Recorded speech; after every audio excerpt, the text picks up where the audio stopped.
Okay, let's dive in. Modern society, it seems, has really done a number on male health, hasn't it? At least according to one pretty provocative new ebook. Yeah, it argues we've been fed this, constant stream of lies about nutrition. So much so that the author calls it a graveyard of lies. And if you're ready to dig into that, maybe find some challenging truths, ooh, you're definitely in the right place. Absolutely. Today we're tackling Conrad Reicher's new ebook, The Nutrient Necropolis. And let's be clear, this is not your average diet book. You're not at all. Reicher himself says it's a radical challenge to, well, pretty much everything you thought you knew was healthy. He doesn't hold back. He really doesn't. Right from the preface, he says this book isn't for guys who are content slurping soy lattes, nodding along as lab-coated charlatans scold you about balanced diets. Oof. His words, he's writing for those, again, quoting here, sick of feeling like a gelded bull in a world hell-bent on replacing steak with sawdust. Wow. Okay, so he sees it as more than just dietary advice. Definitely. He calls it a rebellion, even a manual for patriarchs. The idea is helping you, the listener, build empires, outthink rivals, that kind of thing. And the core claim is pretty intense. Modern nutrition is a graveyard of lies, and your manhood's buried in it. Dark, isn't it? Yeah. He alleges it's a century of lies sold by suits in boardrooms and white coats who want men docile, sick, and dependent. That's a very deliberate accusation. A huge claim. And that's exactly what we're going to unpack today. This deep dive is basically your shortcut to understanding these raw truths and battlefield-tested tactics. Reicher claims built empires and forged warriors. He promises some real aha moments, strategies to dominate and rebuild your kingdom. Again, his framing. Right. Now, before we get into the thick of it, if you find this valuable, please take a second to like and subscribe to this deep dive. It genuinely helps us out. It does. And if this resonates, you can grab the full experience by getting the Nutrient Necropolis on Amazon, Kindle, and Google Play Books. And for more insights straight from the author, definitely follow Conrad Reicher. That's at Conrad Reicher on Substack. Okay, so let's start with the premise of this rebellion. Reicher kicks things off with his own story, right? What got him started on this path? Yeah, he talks about being 35, feeling completely off brain fog, losing muscle, and his testosterone levels were shockingly low. Like, lower than his teenage daughters, as he puts it. And this wasn't because he was living on junk food or anything. No, that's the kicker. He says he was doing what the doctors told him.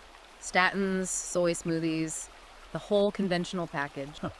So that personal crisis basically pushed him to just, rip up the rule book. Exactly. To expose what he calls this century of lies.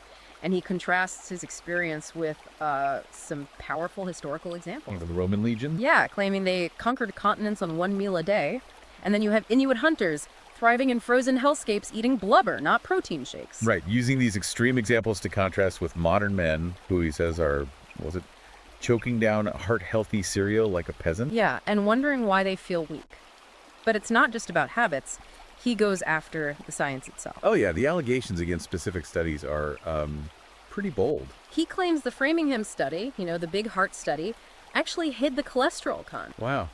And the Nurses' Health study. He alleges it proved seed oils kill, but that wasn't the takeaway people got. And he accuses Harvard elites of basically cashing checks while low-fat dogma turned men into estrogenic husks.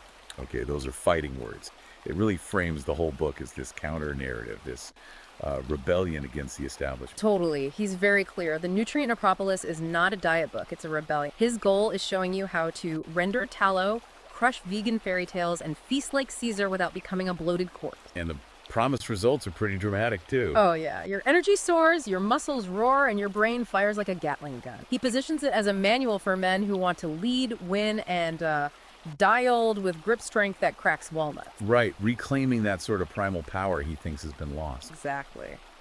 So let's dig into the specifics now. How does he challenge these mainstream dogmas? First up, the protein deception. He really goes after the whole gym bro culture around protein. Yeah, and he starts way back with the 1944 Minnesota starvation experiment. Right. What's the takeaway there? Well, he points out that subjects in that extreme study maintained muscle mass on just 50 grams of protein a day. 50 grams. Which, makes you seriously question the current recommendation. Right. He claims the USDA bumped the RDA from 50 to 70 gram in 1980, not because of new science, but because of beef lobbyists. No new science, he says, just alchemy. And fast forward to today. He cites a 2023 study showing guys downing protein shakes are often getting like 2.8 grams per kilo daily. That's way over the evidence-based limit of 1.6 G kilograms. And he includes that cautionary tale, right? Greg Lindquist, the keto king. Yeah, hospitalized from chugging 300 grams a day. Riker says his liver enzymes rival the Tijuana bartenders from all that glucose, the body basically struggling to turn excess protein into sugar. He mentions bodybuilders pissing out ammonia, too. From University of Texas research. Basically, their systems were overloaded. Historically, he brings up gladiators. Yeah, the barley men, he calls them. Mostly ate grains, occasional lentils, and Dave Draper, Mr. Universe in the 70s, apparently won on just 90 grams a day. Said it was work not Walmart tubs of powder. Then the Inuit again, thriving on blubber and caribou, 0 protein shakes. Right. He uses this to attack the $24 billion supplement industry. Says it's selling men solutions to problems that don't exist. He even has that simple risk measuring trick as a free Praxa calculator for protein needs, kind of mocking the complex formulas. And he sees this protein push as a long-term marketing thing. From 1950s protein bread ads playing on insecurity to, modern TikTok gurus. What about the insulin spike study? Yeah, University of Basel, 2019. Found 40 grams of whey-spiked insulin higher than white bread. He even tells a story about some guy injecting insulin just for muscle gains. Crazy. There's the CrossFit coach example too, Mike P. Right, developed prediabetes on 250 grams daily. Then supposedly hit PRs when he switched to sweet potatoes and rice because his liver wasn't working overtime converting protein to glucose anymore. And the ancient Greeks. Figs, cheese, olive oil, no powder. Exactly. All marble statues. Riker quips. But he also flags modern danger. Johns Hopkins finding spiking liver enzymes in keto dieters. High protein linked to kidney stones in NEJM. He's very critical of the Game Changers documentary too. Oh yeah. Claims it was funded by vegan and soy interests. Pushes plant protein. His challenge. Name one vegan silverback gorilla. And the stuff in the powders. Lead, arsenic, BPA. According to that clean label project analysis, yeah. Pretty concerning. His bottom line is simple. Eat your steak. Skip the 4 a.m. casein sludge. Focus on real food. Okay, next section. Carb warfare. Brain fuel or betrayal. This really pushes back against the anti-carb trend. Totally. He starts with a great historical hook. Spitfire pilots and WWII. Using sugar cubes. Yeah, apparently dropped their reaction times by 0.2 seconds in dogfights. He calls carbs biological warfare in that context. High-stakes performance fuel. And he contrasts that with Keto Katie crying in a bakery. Right, that vivid image of brain fog and desperation trying to microwave protein bars. Oh. He mentions Dave Asprey needing white rice to function better too. What about the hormonal impact? He cites that 2020 JAMA study in men on keto having 20% lower testosterone. Suggests it's because mitochondria burn carbs more efficiently, like 28% faster than fat. And the Hadza tribe example. Yeah, eating 70% carbs, honey, fruit, tubers, and apparently staying incredibly fit into old age. Outpacing Olympic marathoners, he claims. So what's his actual carb protocol? Carb cycling. Around 100 grams post-workout from things like sweet potatoes or rice. Then maybe 50 grams on rest days. He mentions a hedge fund manager whose brain fog lifted with sushi. Right, and cites a Nutrient study showing the brain burns way more glucose, like 60% more, during complex decisions, fueling the engine. The CrossFit gym injury spike anecdote is interesting too. Banning rice led to more injury, bringing back sweet potatoes fixed it. He links this need for carbs to historical warriors, samurai, with rice balls, Korean esports teams with glucose gels. Performance fuel, basically. Yeah, and recovery too. He mentions a Stanford study showing meat eaters recovered 43% faster from HIIT than vegans. But didn't low-carb diets also tank testosterone in another study? Yeah, another 2020 JAMA study he cites showed a 37% drop in T levels for men on strict low carb, possibly because SHBG, the hormone that binds testosterone, skyrocketed. So his advice is cyclic carbing. Feast like an emperor on training days, Spartan rations on rest days. Pretty much. He even has that story about the guy adding raw honey to coffee and his wife needing a babysitter later. Suggests a direct T boost, Mongol warriors, fermented mare's milk, the Rock eats 400 gram daily. It's all about strategic use. Then he pivots hard into blaming big food, the Crisco example. Yeah, Betty Crocker pushing it for healthier hearts in 56, while his own grandmother died young. Says the AHA took decades to admit error on fat. And the fiber thing. Kellogg's all brand. He says the colon cancer prevention claims from the 80s weren't backed up by later studies, though colons were cleaner. He blames the 92 food pyramid, with its 611 bread servings, on grain industry lobbying, linking it to the obesity spike. And he goes after what the health again? Claims it pushed meat causes diabetes while being funded by vegan interests tied to a crypto scheme. His simple rule for carbs, stick to white rice. If it doesn't mold within a week, neither will your enemies. Very provocative. Okay, now on to fat wars. Animal versus seed oils exposing the industrial coup. This is where he gets really intense about fat sources. It does. Starts right off alleging a 1911 Crisco ad used a fake doctor who was actually a P&G investor to demonize lard. Then the story about the Polish butcher jailed for refusing Crisco. Stanislaw Kowalski, 1920. Riker claims the judge owned P&G stock, painting a picture of corporate conspiracy from the start. What's the metabolic math he talks about? That seed oils oxidize way faster, like 400% faster, than animal fats when heated. He links this directly to heart attack rates tripling between 1910 and 1950, claiming the AHA excluded this data. He contrasts the cost too, right? Lard versus avocado oil? Yeah, like $2 versus 64. Yeah. And durability, his great-grandma's cast iron skillet versus modern non-stick pans. And he quotes that alleged P&G memo. Lard's fatal flaw is its availability. Right, implying a deliberate strategy to push peasants away from self-sufficiency and towards industrial products. Claims 93% of restaurant fryers now use seed oils, many owned by P&G shareholders. The VA experiment with margarine is pretty damning if true. Allegedly tripled PTSD relapse rates, and seed oil-fed POWs developing plaque while one survived on lard and millet. Stark contrast. He really slams the marketing. Wesson Oil's jingle supposedly hinting at shortening lifespan. Yeah, and the idea that seed oils lower cholesterol by turning arteries into an oxidized LDL junkyard calls linoleic acid molecular sandpaper. Autopsy evidence from the 50s showing tarred artery. That's his claim. But he also sees a modern pushback, like that Montana rancher's viral video about rendering bison fat, leading to the hashtag seed oil survivors hashtag. The chef who lost a Michelin star for using duck fat. Marco DuPont.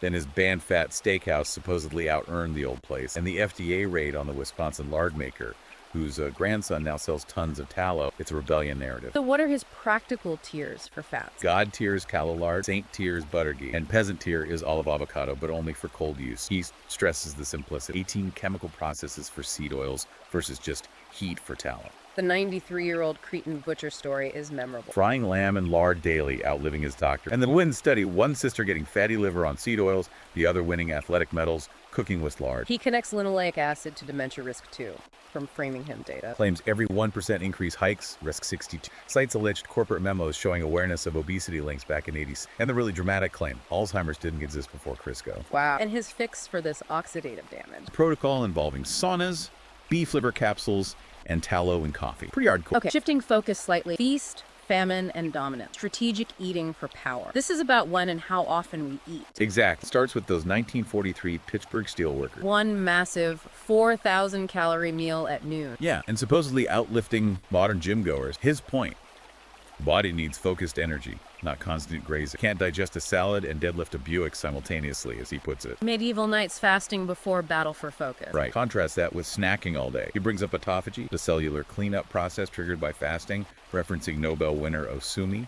Suggests skipping breakfast for a week can kickstart it. Caesar's troops marching on empty stomachs compared to modern struggle. The Silicon Valley CEO fasting 20 hours, becoming a predator in business. Very evocative language. What about the science behind fasting benefits? He cites the Endocrine Society on a 14% testosterone boost, JMA on slashing insulin resistance by 50%, mentions Navy SEALs Hell Week sharpening cognition under stress, and BDNF brain fertilizer spiking 200% after 3 days of fasting.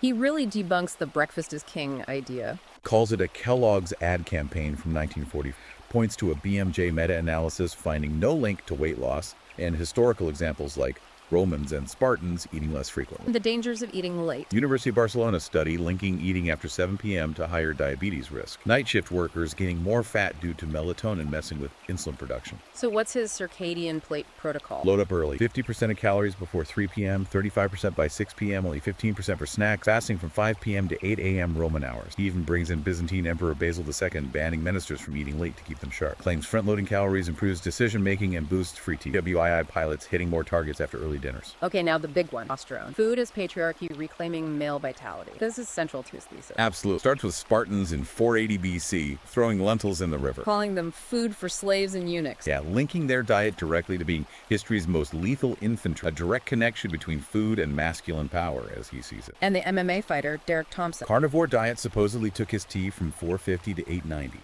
Contrasted with Jack Jake, the vegan bodybuilder allegedly needing synthetic tea. He cites surveys on vegans experiencing libido crashes. Yeah, the 2022 Vegan Health Survey, 72% reporting issues. And the Human Reproduction Journal showing soy eaters with 14% higher estrogen leads to his provocative term, man boobs, as biochemical mutiny. The historical claims about soy are pretty wild too. Buddhist monks using it for chemical castration. That's his claim. And alleging the game changers hid footage of vegan athletes needing naps. Says the USDA's soy push in the 50s was just about WWII surplus, not health. Cites Copenhagen research on tofu hurting sperm counts. Mike Gaines, the guy juicing tea while eating quinoa, a walking meme, he says. Right. The warning about oxalates, referencing James Harrison, the NFL player, hospitalized from green smoothies causing kidney stone. His solution is pretty blunt. Try steak. Do a 30-day carnivore challenge. Very direct. He calls liver alpha gel, citing Genghis Khan's warrior, notes its huge B12 content, links it to lower depression rates. Big Hank Thompson, the rancher, lifting 500 pounds on daily liver. And eggs. Eggzilla, Mr. Olympia 78, eating 100 a week. Yeah. Calling eggs biological warfare against mediocrity, embracing the cholesterol. Oysters for zinc. 6 oysters giving 500% daily zinc, proven to spike free T by 30%. Casanova slooping 50 a night. It's all very virile imagery. He contrasts wild-caught fish, more omega-3s, and venison boosts IGF-1 with farmed version. Mentions Alaskan hunters with super high T from Elkhart and Salmon Row. Advocates a hunter's breakfast. Then boron from raisin, his grandfather's moonshine, and 12 kids. Yeah. But also cites a 2020 study. Raisins boosting free T by 28%. College wrestlers dropping pin time. Ottoman janissaries using raisin paste. Suggests the testosterone trail mix soaked in bourbon. He views plants very negatively, doesn't he? Chemical warfare. Oxalates, lectins, estrogens, spinach having more oxalates than antifreeze, medieval peasants avoiding it, hexane processing of soy protein. The vegan betrayal stories are quite something. Oxalate crystals in urine, CrossFit athletes collapsing, patchier beards. Right. He emphasizes humans lack enzymes like cellulase to digest plants properly. Tells the story of the Miami firefighter failing a test on a vegan diet, recovering after a 72-hour steak bender. And the historical dietary control claim. Stalin's gulags using potatoes to sap defiance. Yeah, very provocative. Alleges hidden cams caught a company adding animal enzymes to vegan powders. It's a narrative of constant deception. Okay, let's talk milk. Milk, survival tool or scam, pasteurized truth. Another area where he goes against the grain hard. Big time. Starts alleging a 1952 USDA deal with steel tub makers mandated pasteurization, calling it a $2 billion windfall that destroyed raw milk's natural enzymes. The Wisconsin guy reversing osteoporosis with raw milk, then getting raided by the FDA. Jason, yeah. Illustrates the official resistance Riker sees. What's the French paradox on dairy? France eating tons of raw milk cheese, yet having way lower hip fracture rates than low-dairy China. He credits raw milk's enzyme. Notes the irony. Aged raw cheese is legal, fresh raw milk isn't. He blames processed foods for manufactured lactose intolerance. Yes, his cases surged 400% since the 70s, wrecking gut linings.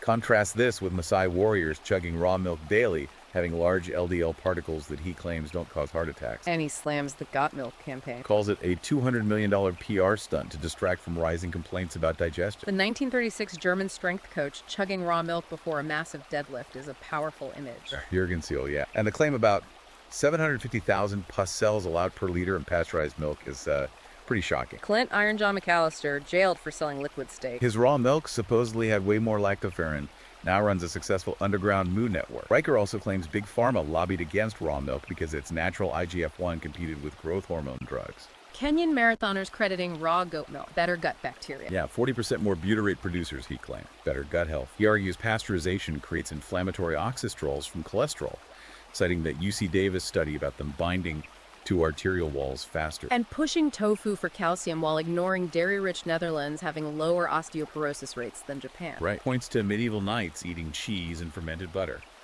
Calls lactose-free milk a farce ultra-heated milk with synthetic enzymes added back, while raw milk has it natural. The Boston Marathon runner improving his time with raw milk and honey. Like, yeah, dropping 12 minutes. And Sarah Blythe's bloating from almond milk resolving with raw dairy. Finally, citing studies showing raw milk has dozens of probiotic strains. Pasteurized has none.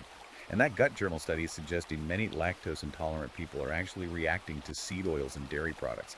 It's a complete inversion of mainstream advice. Okay, moving into reclaiming core biological function. First up, salt. The electrolyte heist, challenging decades of low-salt advice. Yeah. Starts by contrasting the AHA calling salt public enemy number one in 53, with 2023 Harvard research linking low sodium to higher heart failure risk. The Maasai drinking blood and ash, yet having low blood pressure. Right. Contrasted with CrossFit Kyle ending up in the ER with hyponatremia from drinking too much plain water. Medieval peasants drinking beer for salt and minerals, not just water. Marathon runners risking seizures from overhydration. NASA astronauts needing salt. Exactly. He points out the origin of salary is salarium, the Roman salt allowance. Quantifies the need. 5 grams minimum for 2 liters of sweat. The hold your wee for a wee contest death is horrifying. Water intoxication, yeah. Diluted sodium leading to seizures. Said 16 marathon runners died similarly since 2002. Underscores the danger of just chugging water. British sailors using grog, fog with salt. Modern wellness warriors with reverse osmosis disappoint. The CEO collapsing after using a hydration app. He simplifies it. Clear pea is bad, pale yellow is good. Mocks expensive ionic salt as basically road salt. The paradox of bodybuilders avoiding salt but guzzling potassium. Yet adding salt boosts endurance by 21% in studies.